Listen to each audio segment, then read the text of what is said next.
Hello বন্ধুরা, Gita LLB সিরিয়ালের আজকের পর্বে তোমরা দেখতে পাবে এদিকে গীতা কিরণকান্তিকে একটি খাবারের লিস্ট করে দেয়। তাতে কত কি বলে, ইলিশ মাছ, চিংড়ি মাছ, সন্দেশ, পান্তুয়া, অনেক কিছু বলতে থাকে। এসব শুনে তো কিরণকান্তি অনেক রেগে যায়, সাথে কৃপানও অনেক রেগে যায় এবং বলতে থাকে এটা ভাইফোঁটার খাওয়ানোর লিস্ট হচ্ছে নাকি জামাই ষষ্ঠী খাওয়ানো, জামাইকে খাওয়ানোর লিস্ট হচ্ছে। এখানে ঘরের বউয়ের বাচ্চা হচ্ছে না, আর কোথায় বাইরের বউর বাচ্চা হবে। এই বলে কৃপান তার বাবাকে বলে, চলো বাবা চলো, এই বর্ষাতে কাদা প্যাচপ্যাচানিতে চলো মহারানীর জন্য বাজার করে নিয়ে আসি, না হলে অনেক দেরি হয়ে যাবে, মহারানী খেতে লেট হয়ে যাবে, তাড়াতাড়ি চলো। এরপর কৃপান আর কিরণকান্তি বাজারে চলে যায়। এদিকে কাবিয়ার মা কাবিয়াকে বলে, চলো তাহলে আমরাও সর্ষেটা বেটে রাখি। তখন পদ্ম বলে, সর্ষে তো নেই।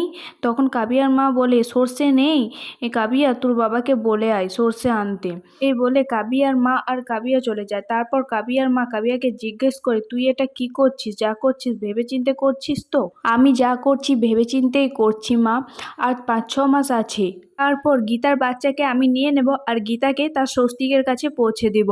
যেখানে স্বস্তিক আছে সেখানেই গীতা চলে যাবে, আমি গীতাকে শেষ করে দেব। তারপর গীতার সন্তানকে নিয়ে আমি একজন সিঙ্গেল মাতার হয়ে সারা জীবন কাটিয়ে দেব, শুধুমাত্র স্বস্তিককে ভালোবাসে। রতিদেবী কাবিয়াকে বলে, তোর যেটা ভালো মনে হয় তুই সেটাই কর। এরপর পদ্ম বলে, বেশ জব্দ করেছো উকিল দিমণি, বেশ নাকে দড়ি দিয়ে ঘোরাচ্ছ, ঠিক করছো, ওরা অনেক জ্বালিয়েছে, ওদের এটাই প্রাপ্য। তারপর গীতা বলতে থাকে, আমাকে এখনো অনেক কিছু করতে হবে, এখনো স্বস্তিকবাবুকে খুঁজে বের করতে হবে। আমি জানি স্বস্তিকবাবু আমাকে ছেড়ে যেতে পারে না, আমাকে ও কথা দিয়েছে কোনোদিনই যেতে পারে না।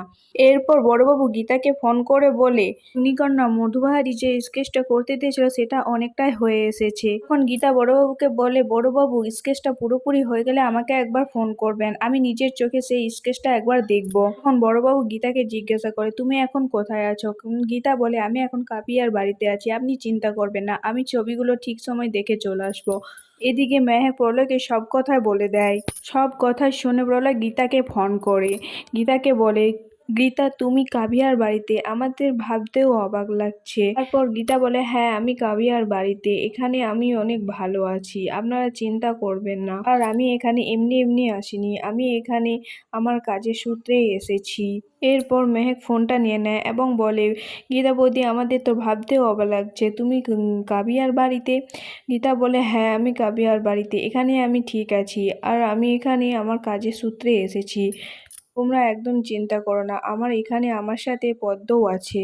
আর এদিকে কৃপান আর কৃপানের বাবা বাজার করে নিয়ে চলে আসে। কাদা পা নিয়ে বাড়িতে ঢুকে গেলে কৃপানের মা তাদেরকে বকতে থাকে, কাদা পা নিয়ে কেন ঘরে ঢুকেছ? এরপর বলে যে, যাও তোমরা স্নান করে নাও গা। তারপর সেখানে গীতা, কাবিয়া এবং পদ্ম সবাই চলে আসে। আর গীতা বলে, তোমরা চলে এসেছো বাজার নিয়ে, আমার জন্য সব কিছু নিয়ে এসেছো? তারপর কিরণ ব্যানার্জি বলে, হ্যাঁ সব কিছু নিয়ে এসি তোমার জন্য। বলছে, আর ডিম? বলছে, কিসের ডিম? বলছে, ওই যে মাছের ডিম, আমাকে মাছের ডিম খেতে অনেক ভালো লাগে, এনেছেন তো?